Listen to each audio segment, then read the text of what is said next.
আমি খোদা। এ আমার রবের কুদরত, তার কাছে কিছুই কঠিন নয়।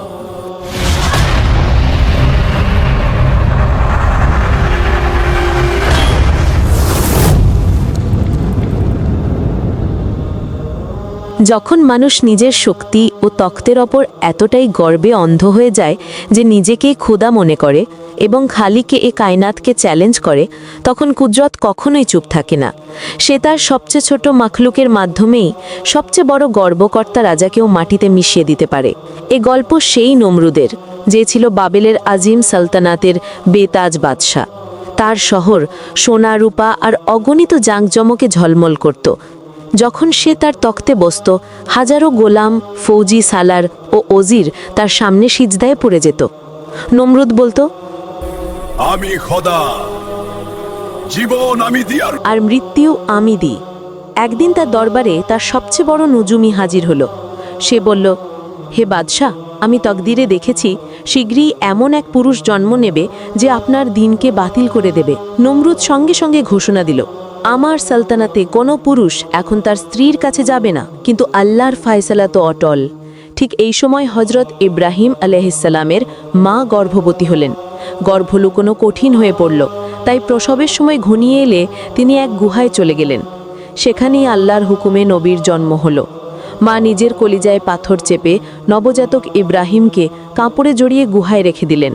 গুহার মুখ একটি বড় পাথর দিয়ে বন্ধ করে চুপচাপ ফিরে গেলেন, যেন কেউ কিছু জানতে না পারে। গুহারে নিঃশব্দ অন্ধকারে আল্লাহ নূতন জন্ম নেওয়া ইব্রাহিমের উঙ্গুলির মধ্য থেকে দুধ জারি করে দিলেন। তিনি সেখানে ১৩ বছর থাকলেন। পরে তার মা তাকে বাড়ি ফিরিয়ে আনলেন। এদিকে আজার বাড়ি ফিরে ইব্রাহিমকে দেখে বিস্মিত হল। কে এবং এই সন্তান বেঁচে রইল কিভাবে? বাদশাহ তো কঠোর নজরদারি বসিয়েছিল। মা বললেন, এ তোমারই ছেলে, যে ১৩ বছর আগে গুহায় জন্মেছিল। আজার চিন্তায় পড়ে গেল, কিন্তু সন্তানকে দেখে তার মনে ভালোবাসা উথলে উঠল। আজার ছিল নমরুদের ওজির ও বিশ্বস্ত লোক। নমরুদের কোনো কাজ আজার ছাড়া হতো না। সে বুতও তারাস্ত এবং ছেলেদের বাজারে পাঠাতো সেগুলো বিক্রি করতে। একদিন আজার ইব্রাহিম আলাইহিসসালামকেও পাঠালো বুত বিক্রি করতে। কিন্তু নবীর চরিত্র তো আলাদা। তিনি বুতগুলো দড়ি দিয়ে বেঁধে মাটির ওপর টেনে নিয়ে গেলেন এবং বললেন, কে কিনবে এমন জিনিস যা না উপকার করে না ক্ষতি? মানুষ বুঝে গেল, এই যুবক বুত মানে না।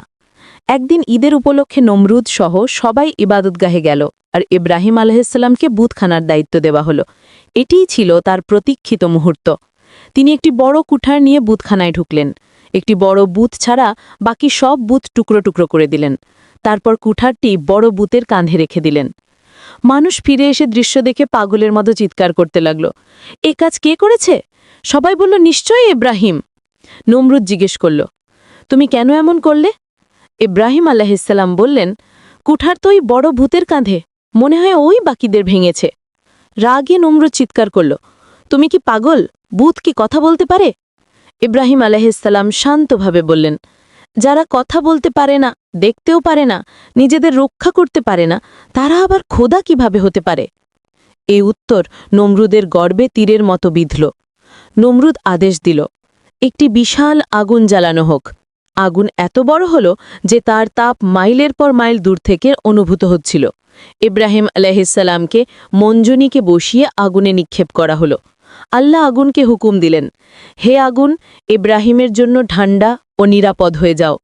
নমরুদ এ দৃশ্য দেখে হতবাক, তোমাকে আগুন পোড়ালো না কেন?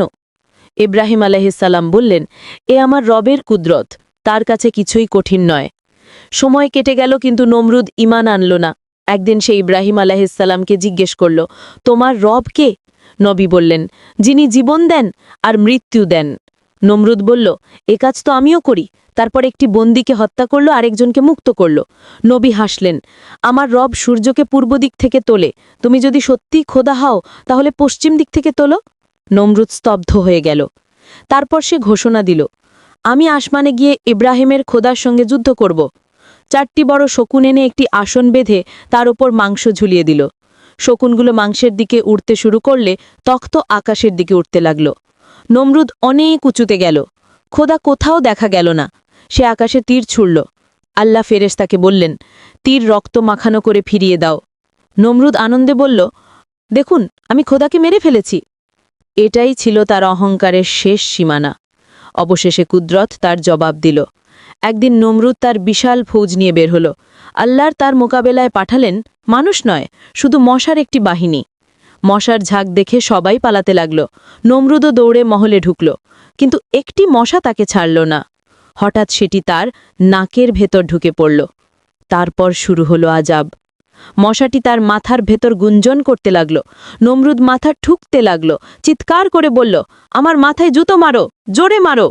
জুতো মারলে সে মুহূর্তের জন্য শান্তি পেত, আবার কষ্ট শুরু হতো।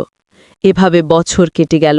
তার ঘুম, সুকুন, রাজত্ব সব শেষ হয়ে গেল। শেষে একদিন সে নিজেই নিজের মাথায় আঘাত করতে করতে মরে গেল। এভাবে সেই বাদশা যে নিজেকে খোদা বলতো, একটি মশার হাতে শেষ হয়ে গেল।